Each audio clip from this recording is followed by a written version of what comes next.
Tracy, just back to interviews and sort of workplace readiness. I did just put a link in the chat, and we've had Mike Lanesman on one of these webinars previously, and we're launching a whole community and a series of courses around Adobe. And Adobe is, the world's leading sort of creative design software. You could do photo editing, even people who edit movies and do graphic design use Adobe. And, what we spoke about in that webinar is if you're acquiring those skills, Photoshop, for example, is great for editing photographs. You could, set up a little business as a photographer and offer your skills to photograph weddings and parties and graduation, ceremonies and so on. And that could be an extra way of making some money, either just to get that work experience or to have the extra income. So I've put a link in the chat to our latest course, which is Adobe After Effects.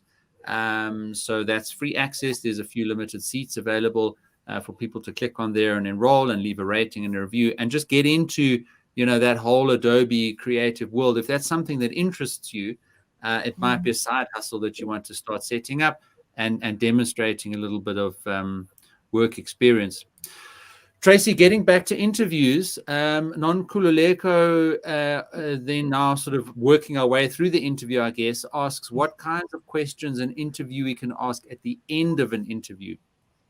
I have to interject with something different. Pete, we spend a lot of time together. There is not a time that I have a session with you that I'm not making notes for myself.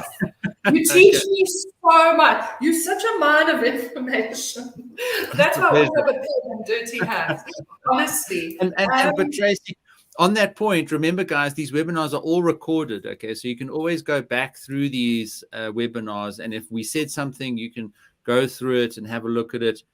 So to Tracy's point, good that you take notes, but the same link that you use to watch live, you can watch the recording if you just need to go through something again. So, but Tracy, back to you. Okay. On that, on that note, I was touching on, Peter, we get so excited and we're so passionate about this. And it's interesting how we keep wanting to do these certain sessions, and we had agreed, we're going to talk through the interview process, how to plan for an interview, what to do before you arrive, in the interview, little tips about drink your water when you're nervous and all of that. And in actual fact, you guys have been so engaging and asked so many questions. It's just taken on a whole new life of its own. So I'm really loving this session. So when it comes to the end, end of it, it's such an awkward one, because end of the interview, there's a part of you that's exhausted. There's a part of you that just wants to get the hell out of there. And there's another part of you thinking, if I am going to get this job, I need to know certain things, and you're unsure about the timing of it. If they don't say, do you have any questions? Maybe they have to rush to another meeting. If they don't say, do you have any other questions? Then leave it. If they say, you can always say, I don't now, but would you mind giving me your email address and I'll pop you a question later. That's a great way of getting their emails. And never feel like obliged to ask a question, because sometimes you're actually still reading from the interview. And in fact, a little while ago, I went to an interview for a job that I thought might be interested in. And at the end, it was so awkward because I felt, I'm senior, right? I teach people how to interview. When it came to the end, she said, is there anything more you want to know? And I said, no, actually, that's fine. I know everything I need to. So good questions to ask, though. I think one or two is enough. Good questions to ask are questions that are not related to what is the company going to give you, or what are you going to get, or what do you need, or all of that. Good questions to ask are things such as what the company needs from you.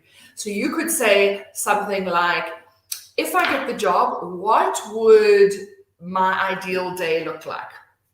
Or if the person in the job before, so say the graduates from last year, what was something that the successful graduates did?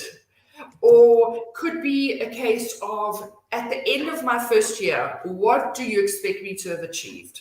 Something along those lines. And then you can always say, and do you have a a training program or development program to help me with that? Or you could ask about how openly do you work on with feedback, and if I'm not, those kind of things. So engaging, showing that you really care, not what am I going to earn, or how many days can I spend at home. Once you know that like you can always ask those kind of things, because of course they're important. But right now, all you want to do is get them to like you, so you've got negotiating power. Yeah, or like, do I get a Mercedes company car or a BMW company car? That's sort of.